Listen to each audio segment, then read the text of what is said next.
Welcome back to the channel. I'm glad you're here.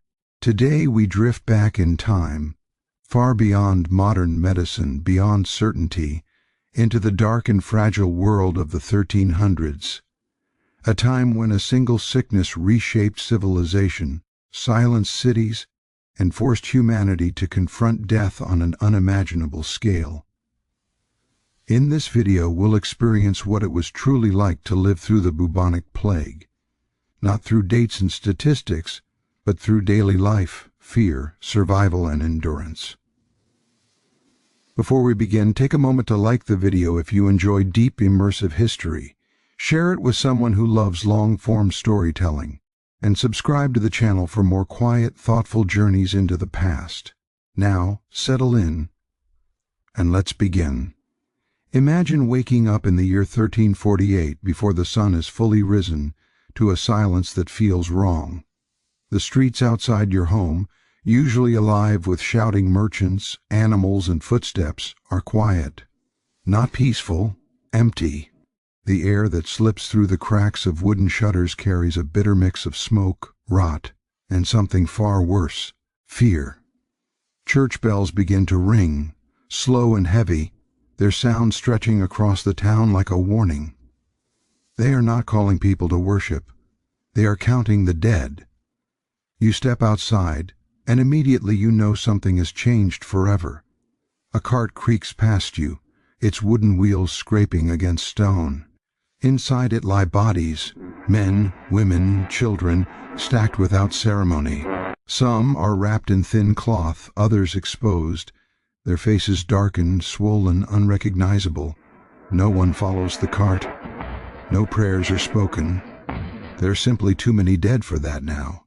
This is Europe in the middle of the 14th century, when the bubonic plague arrived like a slow-moving apocalypse. People would later call it the Black Death, but those living through it had no name for what was happening. They only knew that death had become a constant presence, closer and more personal than ever before. Life before the plague was already difficult. Most people were peasants, tied to the land, working from sunrise to sunset just to survive. Hunger was common. Disease was familiar. Death was never far away. But nothing, no famine, no war, had prepared them for what was about to unfold. This was not suffering as they knew it. This was something entirely different. The plague did not announce its arrival with armies or banners. It came quietly, hidden in the shadows of trade and commerce. Far to the east, along the great trade routes of Asia, merchants traveled with caravans loaded with silk, spices, and precious goods. With them traveled rats, and on those rats lived fleas. Inside the fleas was a bacterium no one could see or understand. It moved silently, patiently, waiting. As trade routes connected distant lands, the disease moved with them. Town by town, port by port, it advanced. When merchant ships reached the shores of the Mediterranean, they carried more than cargo. Sailors stumbled onto docks already sick, their skin hot with fever, their bodies weak. Some died before setting foot on land, others survived just long enough to spread the disease further. At first people tried to explain it away. Sickness was nothing new, a bad fever perhaps, something in the water. But soon the number of deaths became impossible to ignore. Entire households fell ill within days. Neighbors disappeared. Familiar faces vanished from the streets. Fear spread faster than any illness. People whispered in doorways and marketplaces. Some said the air itself had turned poisonous. Others blamed strange planetary alignments, claiming the stars had cursed the world. Many believed God was punishing humanity for its sins. When you do not understand something, you search for meaning wherever you can find it. As days passed, the signs became unmistakable. Healthy people collapsed suddenly, struck down without warning. Strong men who had worked the fields their entire lives were reduced to trembling, feverish shells within hours. Mothers watched their children burn with heat and cry in pain, unable to help them. Fathers prayed desperately, bargaining with God for mercy that never seemed to come. People began to lock their doors, hoping to keep death outside. Some painted symbols on their homes, believing they might ward off the disease.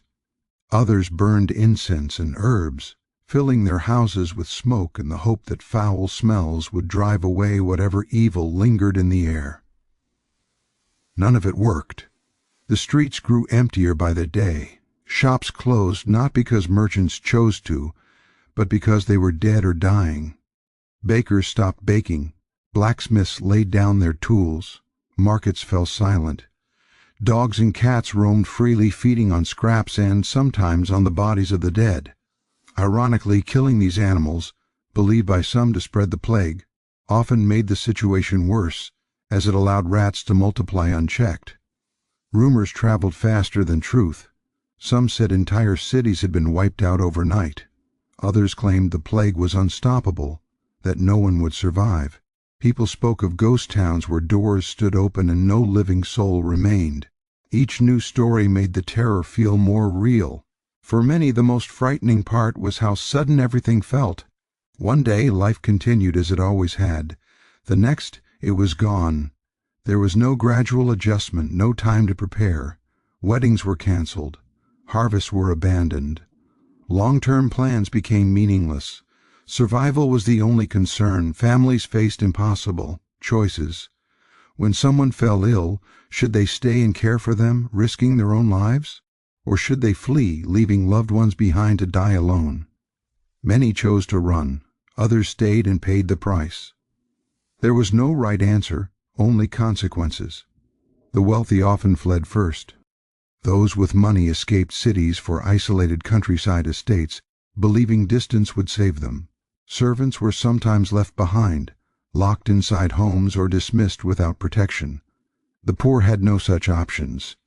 They remained in crowded neighborhoods, sharing small spaces where disease spread easily. As death became more common, people grew numb. The first funerals were filled with tears and prayers. Soon there were too many to mourn. Bodies were dragged outside and left for collection. In some places, families marked their doors to signal there were dead inside. In others, no one bothered anymore. The constant ringing of church bells became unbearable. At first, bells rang for every death, then only for groups of deaths. Eventually they rang without pause, until even the bells fell silent, either because no one was left to ring them, or because the sound had become meaningless. Time itself seemed to lose structure. Days blended together, marked only by sickness and death. People stopped counting weeks or months. They measured time by who was still alive. Faith was tested like never before. Churches filled with desperate worshippers, kneeling shoulder to shoulder, praying for salvation. Ironically, these gatherings often became centers of infection. Priests and monks died in massive numbers, tending to the sick and administering last rites. Some churches were forced to close simply because no clergy remained. Despite the terror, life did not stop completely. Babies were still born. Some people still laughed, still shared food, still found moments of human connection. These small acts of normality became acts of defiance against a world that seemed determined to end. Yet everywhere, the sense remained that civilization itself was fragile. Laws weakened as officials died. Order broke down. Thieves looted abandoned homes. Some people indulged in excess, believing tomorrow would never come. Others withdrew completely, living in isolation and silence. What made the plague especially horrifying was its randomness. There was no clear pattern. One household would be wiped out entirely, while the one next door survived untouched. Young and old died alike. The strong fell as easily as the weak. People searched desperately for rules that did not exist. Parents looked at their children and wondered how long they had left. Children grew up fast, surrounded by loss. Many would carry these memories for the rest of their lives if they lived long enough to grow old. This was only the beginning. The full scale of the disaster had not yet revealed itself. What people did not know, what they could not know, was that the plague would return again and again, wave after wave, reshaping society in ways no one could imagine. In the early days, survival felt like a matter of faith, luck, and isolation. People clung to any hope they could find. Some believed the plague would burn itself out. Others believed the end of the world was near, Both felt equally possible, and as the sun set each evening over towns growing quieter by the day, those still alive faced the same question every night. Would they wake up tomorrow, or would they be another body on the cart, another name forgotten, another bell toll in a world drowning in death? This was the first experience of the bubonic plague for those living in the 1300s. Not yet the aftermath, not yet the lessons, but the raw terror of realizing that the world they knew was disappearing one body at a time. The sickness rarely announced itself loudly at first. It crept in quietly, disguising itself as something familiar. A headache, a chill that lingered too long, a sense of exhaustion so deep it felt as if the body itself were giving up. People told themselves it would pass. They had worked through illness before. They had survived fevers, coughs, and infections countless times. This felt different, but hope is stubborn, especially when the alternative is unthinkable. Within hours that hope began to crumble. Fever rose suddenly and violently. Skin burned to the touch while the victim shivered uncontrollably. Muscles ached as if beaten. Even lifting one's head became unbearable. Eyes dulled, speech slowed, and confusion set in. Families watched in helpless silence as loved ones slipped away from them, not yet dead, but no longer truly present. Then came the swellings. Painful lumps appeared in places people rarely spoke about openly: the groin, the armpits, the neck. They grew rapidly, stretching the skin until it darkened, bruised, and sometimes split. These swellings, later called buboes, were hard, tender, and terrifying. Everyone knew what they meant. Once the swellings appeared, death usually followed. As the disease advanced, the body seemed to betray itself. Black blotches spread across the skin as blood vessels burst beneath the surface. These marks gave the plague its most famous name. Breath became shallow and labored. Some victims coughed violently, spitting blood onto floors and bedding. Others vomited uncontrollably or suffered unbearable diarrhea, dehydrating them in hours. The stench of sickness filled homes, thick and suffocating. Most people died within 2 or 3 days of the first symptoms. Some died faster.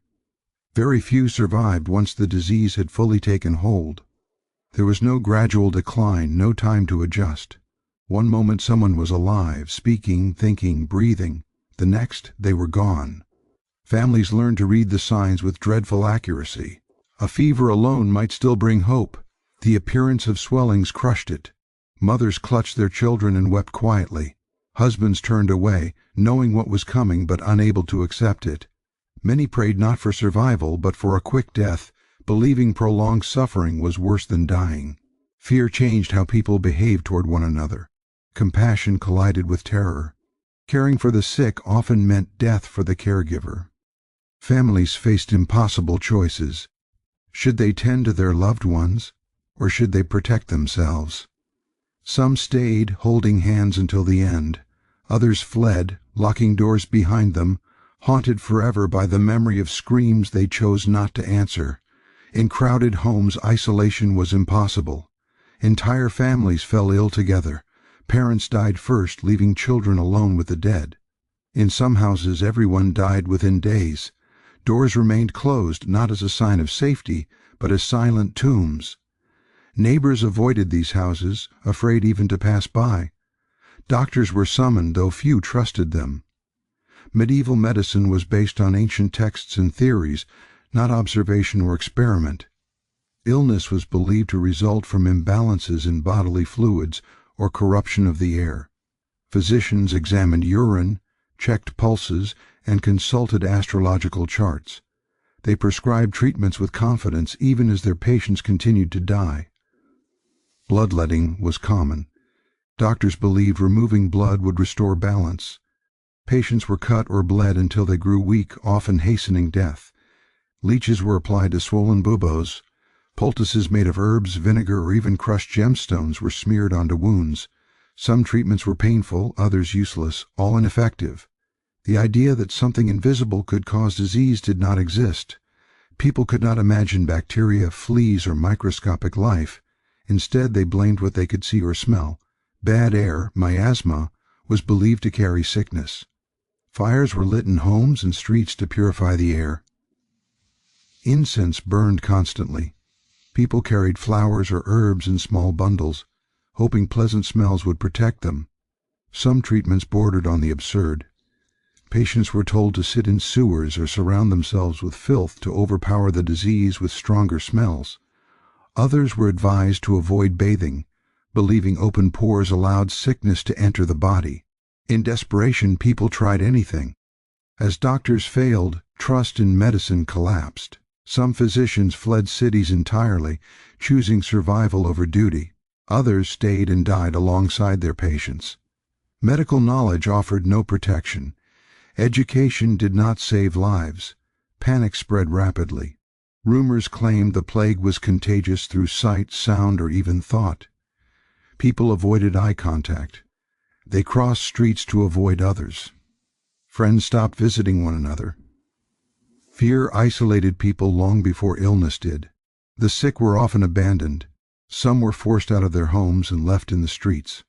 Others were locked inside rooms, food pushed through cracks in doors if it was delivered at all.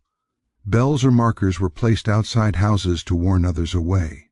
In some towns, guards patrolled streets, preventing the sick from moving freely.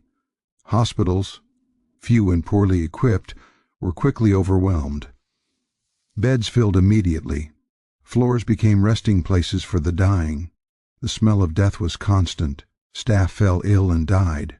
In many places, hospitals closed simply because no one was left to run them. Religion, once a source of comfort, became a battleground of belief and fear.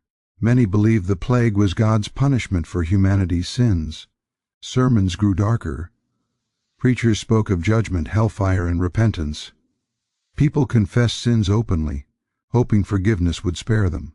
At the same time, faith was shaken. People asked why the innocent suffered alongside the guilty, why children died, why prayers went unanswered. Some lost faith entirely. Others clung to it more desperately than ever. Public gatherings became scenes of desperation. Crowds prayed together, sang hymns, and begged for mercy. Ironically, these gatherings often accelerated the spread of disease. The very acts meant to save souls ended lives instead. As death became routine, the emotional toll deepened. Grief lost its sharp edges and became dull, constant pain. People stopped crying. There were simply too many losses. Instead, a heavy numbness settled in. Survivors moved through their days like ghosts, performing necessary tasks without emotion. Children grew up surrounded by death. They watched parents, siblings, and friends die. Many became orphaned overnight. Some were taken in by relatives or neighbors. Others survived alone, learning quickly how to fend for themselves in a world that no longer felt safe. The randomness of the plague was perhaps its most terrifying feature. No one understood why some survived while others died. Healthy young adults fell just as easily as the elderly. Priests died while criminals lived.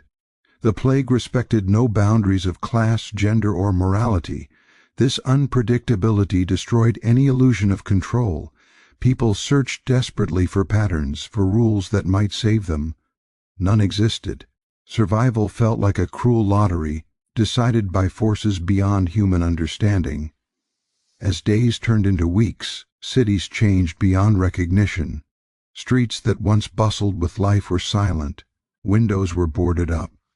Grass grew between stones where thousands once walked daily.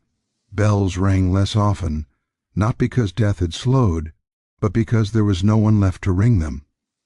In this environment, human behavior shifted dramatically. Some people indulged in excess, eating, drinking, and indulging in pleasures as if every day were their last. Others withdrew completely, living in isolation, avoiding all contact. Both responses were attempts to cope with the same overwhelming reality. Fear of infection reshaped social bonds. Handshakes disappeared. Embraces became rare. Even family members kept their distance. Love itself felt dangerous. Yet even in this darkness, moments of humanity persisted. Some caregivers stayed with the sick until the end, fully aware of the risk. Some neighbors shared food with those trapped inside quarantined homes. These acts were small, often unnoticed, but they mattered deeply to those involved. The plague revealed both the fragility and resilience of human society. It stripped away illusions, exposing how thin the line was between order and collapse. It showed how quickly fear could override compassion, and how, sometimes, compassion survived anyway. For those living through this second phase of the plague, reality narrowed to a single question each day: would they fall ill next? Every ache was examined with dread. Every cough caused panic. Sleep offered no comfort, only the possibility of waking up sick, or not waking up at all. And as the disease continued its relentless march, people began to realize that this was not a passing disaster. This was not a bad season or a temporary curse. This was something far larger, something that would leave no part of their world untouched. They did not yet know how deeply it would change society, belief, labor, and power. All they knew was pain, fear, and the constant presence of death. The plague was no longer just a sickness. It had become the defining experience of their lives, shaping every thought, every choice, every breath they took, if they were still breathing at all. As the plague tightened its grip, the familiar rhythms of daily life did not merely slow down, they collapsed entirely. What had once been a fragile but functioning system of labor, trade, worship, and community disintegrated under the weight of constant death. The world people depended on simply stopped working, not because anyone chose it to, but because there were no longer enough living bodies to keep it alive. Fields lay untouched, crops ripened and rotted where they grew, stalks bending under the weight of grain that no one would harvest. Orchards dropped fruit that fermented on the ground. Vineyards were swallowed by weeds. The seasonal patterns that had governed medieval life for centuries became meaningless. There were no hands to sow, no strength to reap, no reason to plan for a future that might never come. In towns and cities, commerce vanished almost overnight. Markets that once buzzed with shouting vendors and bargaining customers fell silent. Stalls stood empty, abandoned in mid-transaction. Scales rusted. Coins lay scattered where merchants had fled or died. Bread ovens went cold. Taverns closed their doors, not from lack of customers, but from lack of owners. Animals moved freely through spaces once ruled by humans. Pigs wandered into city streets, rooting through refuse and sometimes through corpses. Horses stood untended in stables until they starved or broke free. Rats multiplied rapidly, feeding on grain stores and the dead alike, unnoticed and unchecked. Nature reclaimed human spaces with unsettling speed. The collapse of food supply created a new terror layered on top of the plague: hunger. Survivors scavenged for anything edible. People broke into abandoned homes searching for grain or dried meat. Laws meant nothing when enforcement vanished. Theft became survival. Survival became everything. Burial, one of the most sacred duties in medieval society, became an impossible task. At first, families tried to honor their dead. They washed bodies, wrapped them in cloth, whispered prayers. Soon the number of dead overwhelmed every custom. Priests died faster than they could perform last rites. Cemeteries filled until there was no room left to dig. Bodies began to pile up in homes. In some places, families marked their doors with symbols or cloths to signal death inside. In others, they simply dragged the dead outside and left them in the street. The smell of decay hung over entire cities, thick and suffocating, clinging to clothing and hair. Mass graves became the only solution. Trenches were dug hastily outside city walls or in open fields. Corpses were stacked in layers, sometimes dozens deep, sprinkled with lime in the hope of slowing decay. There were no names, no markers, no remembrance. Death had become anonymous. Gravediggers emerged as the most essential figures in society, and the most feared. They worked endlessly, hauling bodies day and night. Many were already infected, coughing and sweating as they labored. Some were criminals released from prisons in exchange for this work. Others were ordinary people desperate for food or coin. All knew their role likely guaranteed their own deaths. The living avoided gravediggers whenever possible. People believed they carried death itself with them. Yet without them, bodies would remain where they fell, spreading fear and disease even further. Civilization depended on people it simultaneously feared and rejected. In some cities, officials attempted to impose order. They issued rules forbidding public gatherings, restricting movement, and controlling burials. These laws were rarely enforced. Guards died. Officials fled. Authority collapsed as completely as the markets and fields. Homes became strange places. In houses where everyone had died, doors remained open, windows shattered by weather and time, furniture sat untouched. Meals lay half-eaten on tables, hardened and moldy. Clothing hung where it had been left, never to be worn again. Entering these houses felt like stepping into a frozen moment of another life. Travelers reported entire villages without a single living soul. Churches stood open, altars unattended. Bells hung silent, paths were overgrown. In some places wolves and wild animals returned, drawn by the smell of death and the absence of humans. The psychological impact of this collapse was immense. Survivors lived surrounded by reminders of mortality. Every street, every building carried memories of people who were gone. Silence replaced noise. Absence replaced presence. Grief became constant and overwhelming. At first people mourned openly. They cried, prayed, screamed. Over time, grief exhausted itself. There were simply too many losses. Emotions dulled. People moved through their days with blank expressions, conserving energy for survival.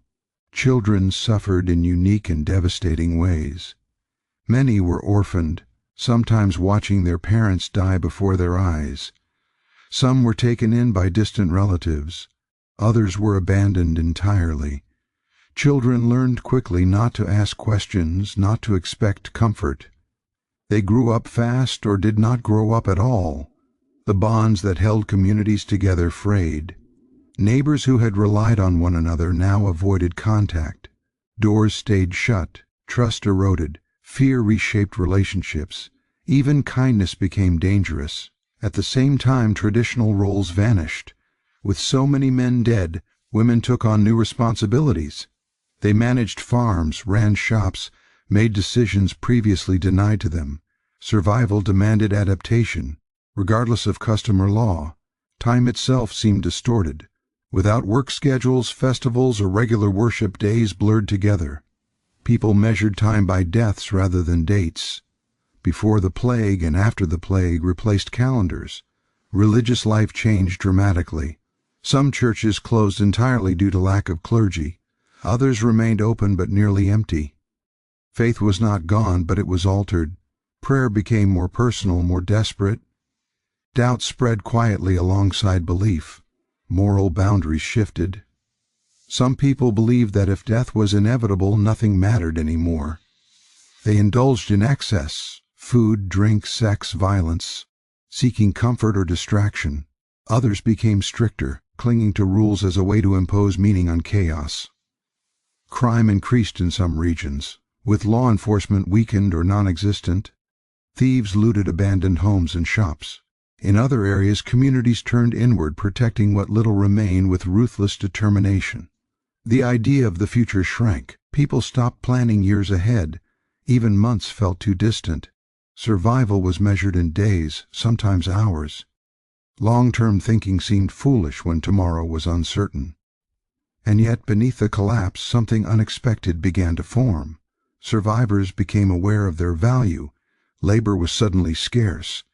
A person who could work, who could harvest, build, or bury, mattered more than ever.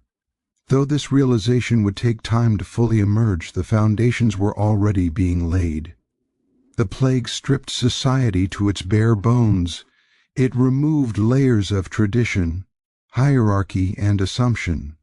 What remained was raw humanity, fearful, grieving, adaptive, and stubbornly alive. People learned quickly which skills mattered. Practical knowledge became priceless. Those who could grow food, repair tools, heal wounds, or organize labor became central figures. Survival rewarded competence more than birthright. In this broken world, small acts took on immense significance. Sharing bread could mean the difference between life and death. Opening a door could save or end a life. Choices carried weight they never had before. Every day that passed felt like borrowed time. Every sunrise was uncertain. And yet people continued. They woke up. They searched for food. They buried the dead. They cared for the living. They endured. This was the third stage of the plague experience. Not the shock of arrival, not the horror of symptoms, but the slow realization that the old world was gone. Society had not paused. It had collapsed. And those who remained stood among its ruins, forced to build some kind of life in the shadow of mass death. The plague was no longer just killing people. It was reshaping everything: work, family, belief, and the meaning of survival itself. And still, worse was yet to come. As the plague continued its relentless advance, fear no longer stayed confined to the body.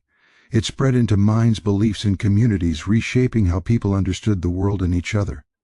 Disease was terrifying, but confusion was just as deadly. Without knowledge of germs or transmission, people searched desperately for meaning, and in doing so, they often turned on one another. Religion became the primary lens through which the catastrophe was interpreted. Medieval Europe was deeply religious. Faith was woven into every aspect of daily life. When the plague struck, many saw it as a message from God, an act of divine punishment for humanity's sins. The scale of death seemed too vast, too purposeful to be random. Surely people believed this suffering had meaning. Churches filled with desperate worshippers. Men and women knelt for hours on stone floors, praying aloud, confessing sins they had never spoken before. People begged for forgiveness, for mercy, for one more day of life. Candles burned constantly, their smoke thick in the air. Hymns echoed through half-empty halls, sung by voices already weakened by hunger and fear. Priests were overwhelmed.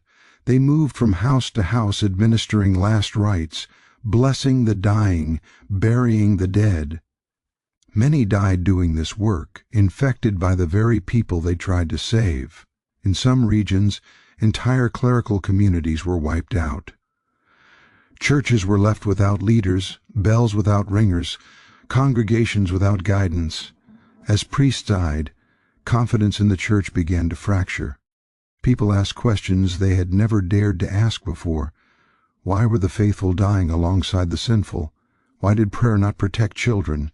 Why did God seem silent? These doubts were rarely spoken aloud, but they spread quietly, weakening the authority of religious institutions.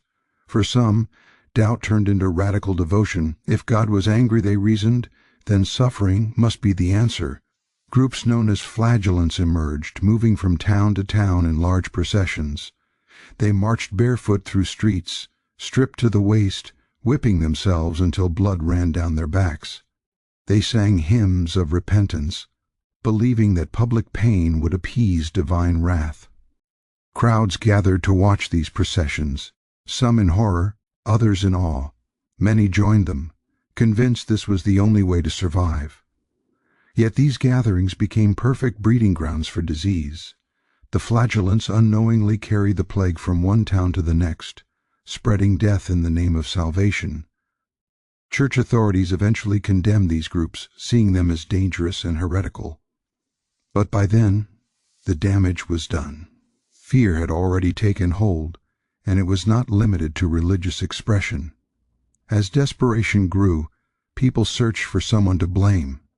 An enemy felt safer than an invisible threat. Rumors spread rapidly, fueled by panic and grief. Whispers claimed that wells had been poisoned, that the plague was a deliberate act, that someone, somewhere, was responsible. Minorities became targets. Jewish communities, already marginalized, were accused of poisoning water supplies or conspiring with dark forces. These accusations had no evidence, but fear did not require proof. Violence erupted. Entire communities were attacked, expelled, or massacred. People who had lived peacefully alongside their neighbors for generations were suddenly hunted. Foreigners, beggars, travelers, and the poor were also blamed. Anyone who looked different or lived on the margins became suspicious. Social trust collapsed. Fear justified cruelty in ways that would have been unthinkable before. In some places, town councils attempted to maintain order, issuing proclamations to protect minorities or punish violence. In others, authorities encouraged persecution, hoping to redirect fear outward rather than allow it to turn inward. Survival once again depended on location and chance. At the same time, some towns took steps that unknowingly saved lives. City gates were closed, travelers were turned away, ships were forced to wait offshore for weeks before docking. People arriving from infected regions were isolated outside town walls. These early forms of quarantine were harsh and often deadly for those excluded, but they reduced the spread of disease. The word quarantine itself would later come from this period, rooted in the idea of waiting 40 days. Though people did not understand why isolation worked, they observed that it sometimes did. Observation, not belief, began to shape behavior. Inside these closed towns, life was tense and heavily controlled. Movement was restricted, guards patrolled streets, houses suspected of infection were sealed, red or black marks were painted on doors. In some cases, entire families were locked inside their homes to die, food delivered if it came at all. This created new moral dilemmas. Was it right to sacrifice a few to save many? Could cruelty be justified by survival? These questions haunted survivors long after the plague passed. As fear intensified, so did superstition. Astrology gained new importance. People consulted star charts, believing planetary alignments controlled disease. Talismans were worn. Amulets were blessed. Charms were whispered. Rationality, already fragile, gave way to magical thinking. At the same time, some people rejected superstition entirely. They trusted only distance and isolation. They withdrew into themselves, avoiding all contact. Homes became fortresses. Windows stayed shut. Silence was safety. Human connections suffered deeply. Love, touch, and comfort were seen as risks. Parents hesitated to hold sick children. Spouses slept apart. Friendship became dangerous. Loneliness spread alongside disease. The emotional toll was immense. Constant fear created exhaustion of the soul. People lived in a state of permanent alert, waiting for the next sign of illness, the next bell, the next loss. Sleep was shallow. Dreams were filled with death. In this environment, identity began to shift. People no longer defined themselves by profession, family, or status. Survival became the primary identity. You were either alive or dead. Everything else felt secondary. Some individuals embraced fatalism. If death was unavoidable, they reasoned, then nothing mattered. These people lived recklessly, indulging in pleasure, ignoring danger. Others clung to control wherever they could find it, enforcing strict routines, rules, and isolation. Both responses were attempts to cope with a world that had lost its predictability. Amid the chaos, quiet acts of courage continued. Some priests remained at their posts despite overwhelming risk. Some families cared for sick relatives until the end. Some towns protected the innocent even at great cost. These acts did not stop the plague, but they preserved humanity. As months passed, the psychological damage became clearer. Survivors carried invisible scars. Many would never fully trust the world again. The sense of safety that once defined everyday life was gone. People began to realize that the plague was not just killing bodies. It was destroying assumptions about God's protection, about social order, about fairness. The universe felt cruel, arbitrary, and indifferent. And yet beneath this despair, change was taking root. People were observing.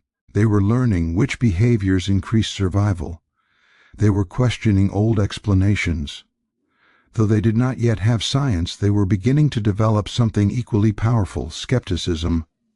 The authority of tradition weakened. Experience mattered more than doctrine. What worked mattered more than what was believed. This shift would take generations to fully unfold, but its origins lay in this period of terror. The plague had forced humanity to confront its own vulnerability. It stripped away illusions of control and exposed the fragility of civilization. In doing so, it changed how people thought about responsibility, authority, and truth. This stage of the plague was not defined by sickness alone, but by fear turned inward and outward, fear of God, fear of neighbors, fear of the unknown. It reshaped belief systems, fractured communities, and planted seeds of both destruction and transformation. Those who lived through it did not emerge unchanged. They carried the memory of mobs, prayers, isolation, and silence. They carried the knowledge that under enough fear society could turn on itself, and still, despite everything people endured, they adapted, they questioned, they learned. Even as death continued its work, the human mind was already preparing for a world that would have to be rebuilt from the ashes of belief and fear. Survival during the plague never followed rules that made sense. People searched desperately for patterns, convinced that if they could understand why some lived and others died, they might protect themselves. But the disease obeyed no moral logic and showed no respect for status, virtue, or strength. It struck unpredictably, leaving behind survivors who struggled to understand why they had been spared. Wealth offered only partial protection. Those with money could flee cities early, isolating themselves in rural estates. Distance reduced risk, but it did not guarantee safety. Servants often brought the disease with them. Supplies ran low. Isolation became imprisonment. Many wealthy families died far from the cities they had escaped, buried quietly on their own land. Priests, doctors, and caregivers suffered some of the highest death rates. Their roles demanded close contact with the sick, and devotion became a death sentence. Entire monasteries disappeared. Hospitals lost staff faster than they could replace them.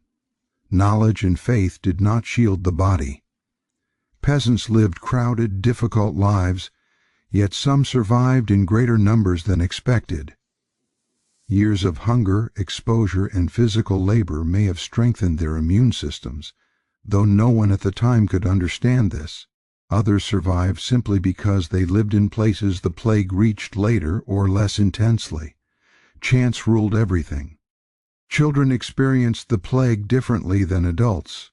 Many were spared at first, only to fall ill later. Others survived while their parents died, leaving them alone in a shattered world. Orphans filled streets and shelters. Some were adopted, many were not. Childhood became brief and brutal. Survivors lived with constant grief. The losses did not come one at a time, but in waves. Entire families vanished within days. Friendships ended abruptly. Familiar faces disappeared without farewell. People stopped asking where someone had gone. The answer was almost always the same. Survivors' guilt became a silent burden. Those who lived questioned why they had been spared. Some believed survival was a sign of divine favor. Others felt cursed, forced to live with memories of suffering. Joy felt dangerous, even disrespectful, in a world filled with death. The psychological scars were deep. Many survivors experienced lasting fear, anxiety, and numbness. Sleep brought nightmares. Silence felt threatening. Normal sounds, a cough, a bell, footsteps in the street, triggered panic. Life no longer felt stable or predictable. Art, literature, and storytelling changed to reflect this new reality.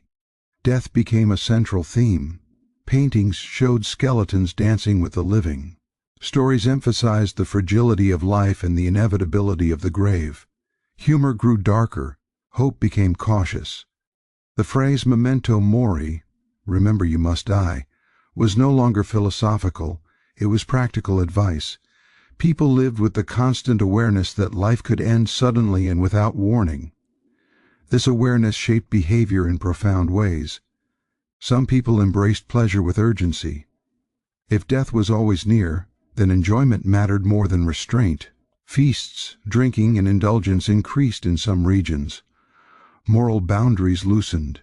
Traditional expectations weakened. Tomorrow was uncertain. Today mattered more. Others reacted in the opposite way. They became more disciplined, more rigid, more controlled. Order felt like protection. Routine became a defense against chaos. Rules, even harsh ones, offered comfort in a world without certainty. Family structures shifted dramatically. With so many adults dead, extended families merged. Children were raised by relatives, neighbors, or religious institutions. Some women never remarried, choosing independence over vulnerability. Others remarried quickly, seeking stability and protection. Gender roles began to change. With labor scarce, women took on responsibilities previously reserved for men. They worked fields, managed businesses, and negotiated wages. Survival demanded flexibility. Tradition bent under necessity. Communities that endured developed new forms of cooperation. Mutual aid became essential.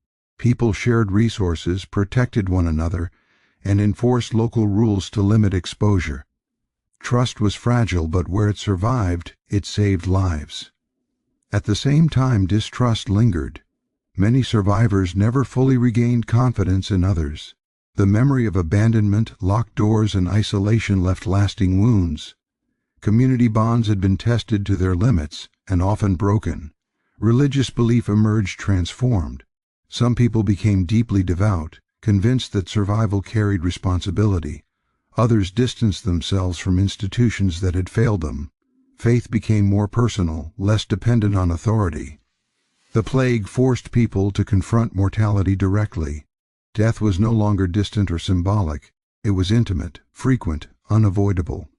This confrontation changed how people valued time, relationships, and purpose. Work took on new meaning. Labor was no longer just survival, it was power. Those who could work were valuable. Survivors realized their importance. This awareness would later fuel demands for better conditions and wages, though at the time it simply meant survival had leverage. Memory became a form of survival. People remembered who had helped them and who had abandoned them. These memories shaped future relationships and community structures. Reputation mattered deeply in a world where trust had been shattered. As the immediate terror eased slightly in some areas, survivors began to look outward again. They counted the living. They assessed damage. They mourned properly for the first time. Masses were held. Names were spoken aloud. Grief, long suppressed, finally surfaced. Yet even as life resumed in fragile ways, no one believed the danger was over. The plague returned in waves. Each cough still carried fear. Each new illness reopened wounds. Survivors lived with the knowledge that safety was temporary. This constant uncertainty reshaped identity. People no longer saw themselves as permanent inhabitants of a stable world. They saw themselves as temporary, vulnerable, and replaceable. This humility, born of trauma, altered how people thought about power and authority. Survival created a new social category: those who had lived through it. Shared experience became a bond stronger than class or occupation. Survivors recognized one another in silence, in caution, in shared memory. The plague also reshaped attitudes toward death itself. Funerals, once elaborate, became simpler. Mourning became quieter. Acceptance replaced denial. Death was tragic, but no longer surprising. Children born after the first waves grew up in a world shaped by absence. They inherited land, homes, and roles meant for others. Their lives were built on loss they could not remember but felt everywhere. For survivors, life carried a dual weight: gratitude and fear. Every sunrise was both a gift and a reminder. Survival was not triumph. It was endurance. This stage of the plague experience was defined not by the spread of disease, but by its aftermath within the living. It was the long, quiet struggle to exist in a world where death had rewritten every rule. People learned to live with uncertainty, grief, and memory. They adapted, they changed, they survived. And though they could not yet see it, the choices survivors made, the ways they worked, believed, and remembered, were already shaping the future of Europe. When the worst waves of the plague finally began to loosen their grip, the world that emerged was unfamiliar even to those who had survived it. Streets slowly filled again, but with fewer faces. Fields were worked, but by different hands. The silence lifted, yet it never fully disappeared. Europe had not returned to normal. It had crossed into something new, shaped permanently by loss. The sheer scale of death had altered the balance of society. With so many people gone, labor became scarce. Fields still needed tending, roads still needed repairing, and homes still needed rebuilding. For the first time in centuries, workers held leverage. Peasants who once had no choice but to accept whatever conditions were imposed upon them began to demand higher wages. Some refused to work unless paid fairly. Others moved freely from place to place, choosing where they would labor. This shift unsettled the old order. Lords and landowners struggled to maintain control. Laws were passed attempting to freeze wages at pre-plague levels, but enforcement was difficult. Too many officials were dead. Too many workers were gone. Power, once concentrated at the top, began to slip downward, not through revolution, but through necessity.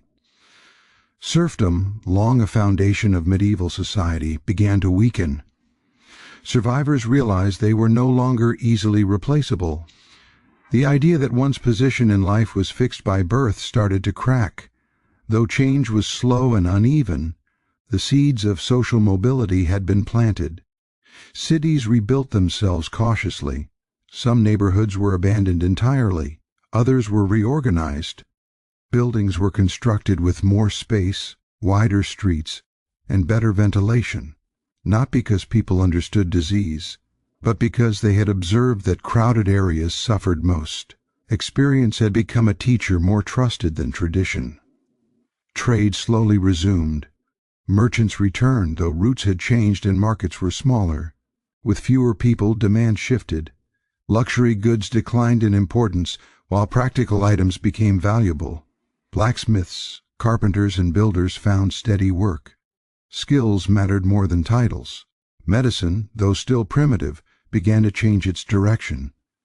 Physicians started to record observations rather than rely solely on ancient texts. They noted patterns: who fell ill, where outbreaks spread fastest, what conditions seemed to worsen survival. These notes did not yet lead to cures, but they marked a turning point. Knowledge was beginning to grow from experience rather than belief. Religious life also evolved.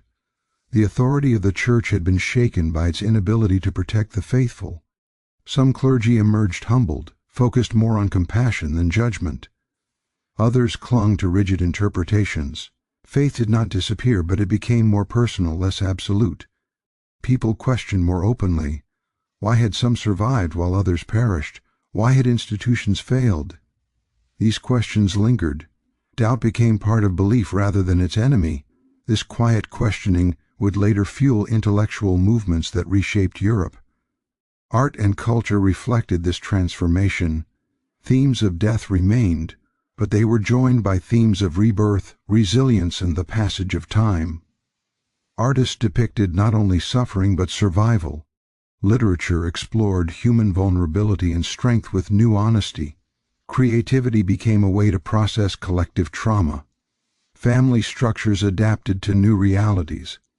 Inheritance patterns shifted as land passed to distant relatives or even unrelated survivors. Women who had managed households and businesses during the crisis often continued to do so. Some communities accepted these changes, others resisted them. Tradition struggled against necessity. Population recovery was slow. Entire generations were missing. Children grew up surrounded by absence. Yet life continued. People married again. Children were born. Laughter returned cautiously. Every birth felt like defiance against death. Memory played a powerful role in shaping the future. Survivors told stories of what they had endured. They warned their children. They remembered which choices had saved lives and which had not. These memories influenced behavior for decades, even centuries. The plague did not vanish entirely. It returned in smaller outbreaks, reminding people that safety was fragile. Each recurrence reopened old fears, but it also reinforced hard-earned lessons. Quarantines were enforced more quickly. Isolation became a recognized strategy. Experience had taught caution. The psychological impact lingered long after physical recovery. Many survivors lived with anxiety and mistrust. The world felt unstable. Certainty felt dangerous. This awareness shaped a culture that was more skeptical, more observant, and more willing to question authority. Over time, this shift contributed to broader transformations. Feudal systems weakened. Education slowly expanded. Curiosity grew. The rigid worldview of the early medieval period began to soften. Though no one living through the plague could see it clearly, the foundations of the Renaissance were forming. Survival had changed how people valued life. Time felt precious. Relationships mattered more. The idea that life should be meaningful, not merely endured, gained strength. This was not optimism born of ignorance, but hope forged through suffering. Communities rebuilt themselves around shared experience. The memory of collective loss created bonds that transcended old divisions. Some places, cooperation replaced hierarchy. In others, conflict persisted. Change was uneven, but it was undeniable. The plague had forced humanity to confront its limits. It revealed how fragile systems were, how quickly order could collapse. But it also showed how adaptable people could be. When tradition failed, observation stepped in. When authority weakened, experience guided behavior. By surviving, people had unknowingly stepped into a new era. They no longer saw the world as stable or guaranteed. They understood deeply that civilization was something that had to be maintained, protected, and questioned. The Black Death did not create a better world immediately. It created a changed one. Its legacy was written not only in mass graves, but in laws rewritten, beliefs reconsidered, and lives redirected. Those who endured carried forward a hard-earned wisdom, that life is fragile, that power can shift, that knowledge must grow from reality, and that survival itself can be a force for transformation. They had lived through the unthinkable, and in doing so they had altered the course of history, not through conquest or invention, but through endurance. The plague had nearly destroyed their world, but from its aftermath emerged a society no longer willing to accept that suffering was inevitable, or that authority was unquestionable, or that the future was fixed. Humanity had been tested at its limits, and it had survived. In the generations that followed, the memory of the plague never truly faded. Even as new children were born and fields once again filled with grain, the shadow of what had happened lingered quietly in the background of everyday life. Survivors carried the past with them, not always in words, but in habits, fears, and instincts passed down like inheritance. The world moved forward, but it did so cautiously, forever aware of how quickly everything could be undone. Communities rebuilt slowly and unevenly. Some towns never recovered at all, remaining empty or reduced to small villages. Others adapted, reshaping themselves around lessons learned through suffering.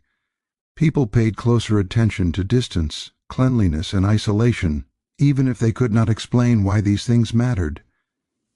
Experience had taught what theory could not. Older survivors became living witnesses to catastrophe. They told stories to children who struggled to imagine a time when bells rang without pause, and streets were lined with the dead.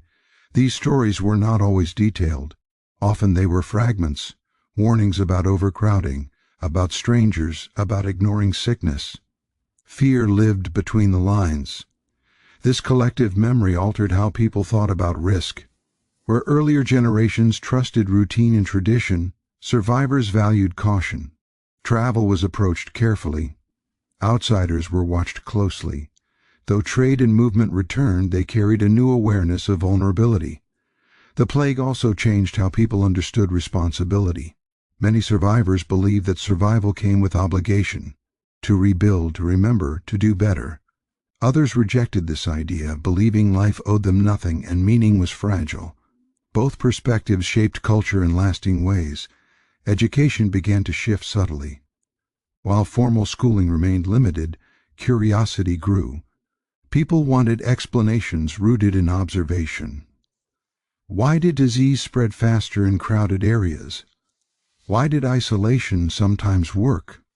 These questions did not yet produce science, but they planted the seeds of inquiry. Governments, too, evolved under pressure.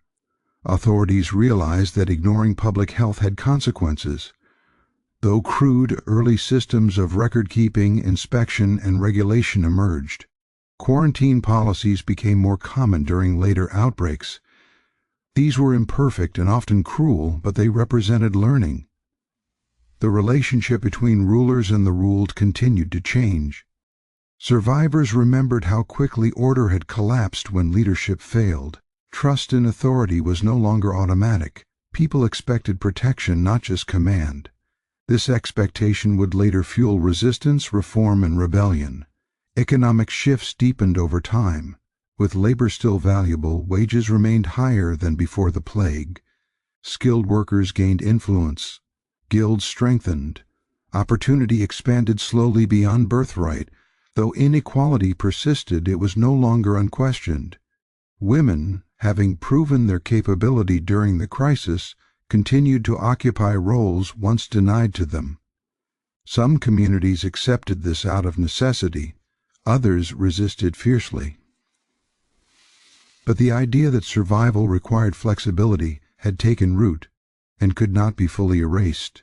Culturally, the obsession with death softened but never disappeared. Instead, it matured. Death became a teacher rather than a terror alone. Art reflected balance, life and decay, beauty and impermanence. This perspective would later shape humanist thought. Religion adapted unevenly. Some institutions reasserted control, others embraced humility. Faith became less about fear and more about meaning. The plague had stripped certainty from belief, but it had also deepened spiritual reflection. Perhaps the most lasting impact was psychological. Survivors and their descendants lived with an underlying awareness that stability was temporary. This awareness made people cautious, but also creative. If the world could end, then it could also be remade. This mindset encouraged experimentation. New ideas once dismissed as dangerous were explored. Old assumptions weakened. Intellectual curiosity grew slowly, fed by generations who had seen tradition fail under pressure. The plague also reshaped how humanity understood itself. It revealed that humans were not separate from nature, not protected from unseen forces. This humility altered philosophy and ethics. Control was no longer assumed, it was negotiated. Stories of the plague became warnings rather than nightmares. Parents used them to teach resilience. Leaders used them to justify caution. Artists used them to explore truth. Memory became a tool for survival. As centuries passed, the Black Death transformed from lived experience into historical memory. But its influence remained embedded in laws, customs, and thought. The modern world was built, in part, on lessons learned in mass graves and silent streets. The plague had exposed the cost of ignorance, the danger of fear, and the power of adaptation. It had shown that societies could collapse, but also rebuild stronger, wiser, and more aware. Those who survived did not see themselves as heroes. They had not chosen endurance, they had simply lived. Yet through living they reshaped history. In the end, surviving the bubonic plague was not about victory. It was about persistence, about continuing in a world forever changed, about carrying memory forward so that catastrophe might one day be met with understanding instead of terror. The people of the 1300s did not know they were standing at a turning point. They only knew they were still alive, and sometimes that was enough to change everything. Thank you for traveling back in time with us today, witnessing what life was truly like during one of the most devastating events in human history. The bubonic plague reshaped society, faith, and the very meaning of survival, and its echoes can still be felt in the world today. If this journey through history resonated with you, don't forget to like the video, share it with someone who loves stories from the past, and subscribe to the channel for more immersive explorations of forgotten worlds. Your support helps us keep history alive, one story at a time. Until next time, remember, the past is more than dates and facts. It's the story of real people, their struggles, their resilience, and their humanity.